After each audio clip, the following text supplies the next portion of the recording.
वाहेगुरु जी का खालसा वाहेगुरु जी की फतेह। गुरु की प्यारी साध संगत जी, आज मैं आपको एक बहुत ही सुंदर और प्रेरणादायक साखी सुनाने जा रही हूँ।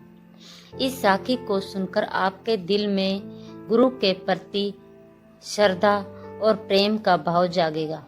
संगत जी, यह साखी हमें सिखाती है कि जो मनुष्य गुरु पर सच्चा विश्वास रखता है, जो हर हाल में गुरु के हुक्म को मानता है, उसे अंत में हमेशा भलाई मिलती है। यह साखी उस समय की है जब बाबा नानक अपने प्रिय साथी मर्दाना के साथ जगह जगह यात्रा कर रहे थे। गुरु नानक देव जी जहाँ भी जाते वहाँ के लोगों को एक ही संदेश देते, नाम जपो, सच बोलो और जरूरतमंदों लोगों की सेवा करो। इसी तरह एक दिन बाबा नानक और भाई मर्दाना चलते चलते एक छोटे से गांव में पहुंचे। शाम का समय था, सूरज धीरे धीरे ढल रहा था, आसमान रंग लाल से भरा हुआ था, पक्षी घोंसले की ओर लौट रहे थे। वह गांव बहुत छोटा था और वहां के लोग बहुत गरीब थे। सब लोग मेहनत मजदूरी करके अपना गुजारा करते थे। उसी गांव में एक गरीब आदमी रहता था। वह लकड़ी का काम करता था। उसका नाम था गुरबचन सिंह। गुरबचन सिंह बहुत गरीब था, लेकिन वह बहुत ही बड़ा भक्त था। वह रोज सुबह सुबह उठकर वाहेगुरु का नाम जपता था। उसके दिल में हमेशा एक ही इच्छा रहती थी, है सच्चे पातशाह, काश एक दिन मेरे घर भी आपके चरण पड़ जाएं। लेकिन वह यह भी जानता था कि उसका घर बहुत छोटा है। घर मिट्टी का बना हुआ है, दीवारें कई जगह से टूटी हुई हैं, छत भी कमजोर है और उसके पास बर्तन भी अच्छे नहीं हैं। ना ही ज्यादा पैसा था, फिर भी उसने कभी भी गुरुजी से शिकायत नहीं की। वह हमेशा यही कहता था, गुरु जो करता है अच्छा ही करता है। जो भी कुछ मेरे पास है सब कुछ गुरुजी की मेहर है। एक दिन गांव में खबर फैल गई, गुरु नानक देव जी अपने साथी भाई मर्दाना के साथ इस गांव में आने वाले हैं। जब गुरबचन सिंह ने यह बात सुनी तो उसकी खुशी का ठिकाना नहीं रहा। वह रोज अपने घर के बाहर बैठकर गुरुजी का इंतजार करने लगा। उसे पूरा विश्वास था कि एक दिन गुरुजी जरूर उसके घर पर आएंगे। एक दिन वह घर के बाहर बैठा हुआ था, तभी उसने दूर से दो व्यक्तियों को गांव में आते हुए देखा। जैसे जैसे वह पास आने लगे, उसका दिल तेजी से धड़कने लगा। जब वह बिल्कुल पास आए, उसने देखा वह कोई और नहीं, स्वयं गुरु नानक देव जी और भाई मर्दाना थे। गुरबचन सिंह खुशी से भर गया। वह दौड़ता हुआ उसके पास गया और गुरु जी के चरणों में गिर पड़ा। उसकी आंखों में से आंसू बह रहे थे। वह बोला, सत श्री अकाल सच्चे पातशाह, आज मेरा जीवन धन्य हो गया है। आज मुझे आपके दर्शन हो गए।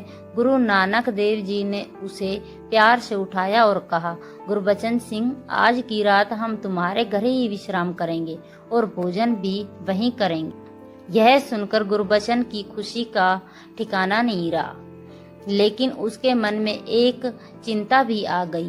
वह सोचने लगा, मेरे घर में तो कुछ भी नहीं है, मैं गुरुजी की सेवा कैसे करूंगा।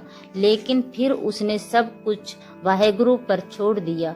उसने कहा, जो होगा देखा जाएगा, मैं अपनी तरफ से पूरी श्रद्धा से सेवा करूंगा। गुरबचन सिंह ने बड़े आदर से गुरु जी और भाई मर्दाना को घर के अंदर बुलाया। घर में केवल एक पुरानी चारपाई थी। उसने अपनी पत्नी से कहा, जल्दी से चारपाई बिछा दो। गुरुजी आए। उसकी पत्नी ने भी गुरुजी को प्रणाम किया और चारपाई पर साफ चादर बिछा दी। गुरुजी और भाई मर्दाना चारपाई पर बैठ गए। घर बहुत छोटा था, दीवारें टूटी हुई थी, छत भी कमजोर थी, लेकिन उस घर में एक चीज बहुत बड़ी थी, सच्ची श्रद्धा। फिर गुरबचन सिंह अपनी पत्नी के पास गया और बोला, जल्दी से भोजन तैयार करो। उसकी पत्नी ने दुखी होकर कहा, घर में केवल थोड़ा सा आटा और दाल है, इसके अलावा कुछ भी नहीं है। गुरबचन सिंह ने कहा, कोई बात नहीं, जो है उसी से भोजन बना दो। कुछ देर में रोटी और दाल तैयार हो गई। गुरबचन सिंह कांपते हुए हाथों से भोजन लेकर गुरुजी के पास गया।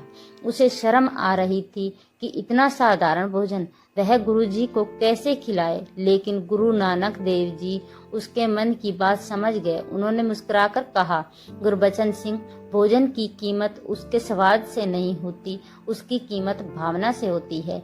यह सुनकर गुरबचन सिंह की आंखों में आंसू आ गए। फिर गुरुजी और भाई मर्दाना ने प्रेम से भोजन किया। भोजन के बाद गुरुजी ने भाई मर्दाना से कहा, मर्दानिया, जिन मिट्टी के बर्तनों में हमने भोजन किया है उन्हें तोड़ दो।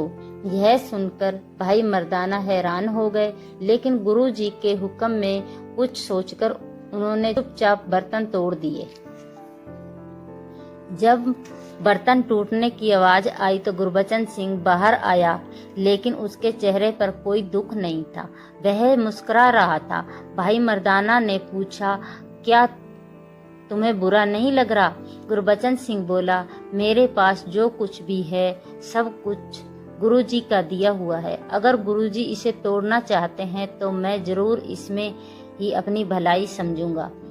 भाई मर्दाना यह सुनकर भावुक हो गए, लेकिन कहानी यहीं खत्म नहीं हुई। सुबह जब गुरुजी जाने लगे तो उन्होंने भाई मर्दाना से कहा, मर्दानिया, गुरबचन सिंह का यह मिट्टी का घर भी तोड़ दो। भाई मर्दाना हैरान रह गए, लेकिन गुरबचन सिंह ने खुद कहा, अगर यह गुरुजी का हुक्म है तो जरूर इसमें भी भलाई होगी। फिर भाई मर्दाना ने पूरा घर तोड़ दिया।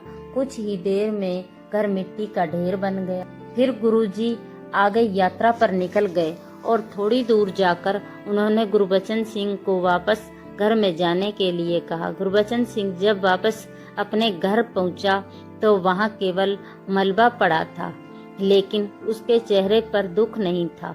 वह बोला, वाहे गुरु, यह भी आपकी मर्जी है।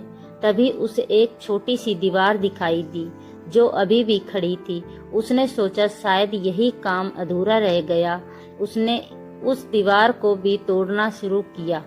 जैसे ही दीवार टूटी, नीचे मिट्टी में दबा हुआ एक बड़ा बर्तन मिला। जब उसने बर्तन खोला तो उसकी आंखें हैरानी से भर गई। उसमें सोने की हजारों मोहरें भरी हुई थी। गुरबचन सिंह की आंखों से आंसू बहने लगे। वह बोला, गुरुजी, यह सब आपकी कृपा है। अब गुरबचन सिंह गरीब नहीं रहा, लेकिन उसने उस धन का सही उपयोग किया।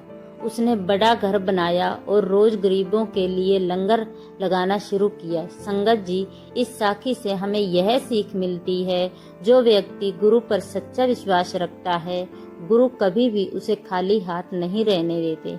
इसलिए हमें भी हर हाल में गुरु के हुक्म में रहना चाहिए और वाहेगुरु का नाम जपते रहना चाहिए।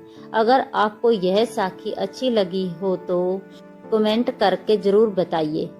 वीडियो अच्छा लगे तो लाइक, शेयर और सब्सक्राइब करना ना भूलें। वाहेगुरु जी का खालसा, वाहेगुरु जी की फतेह। अगली साखी में फिर मिलते हैं।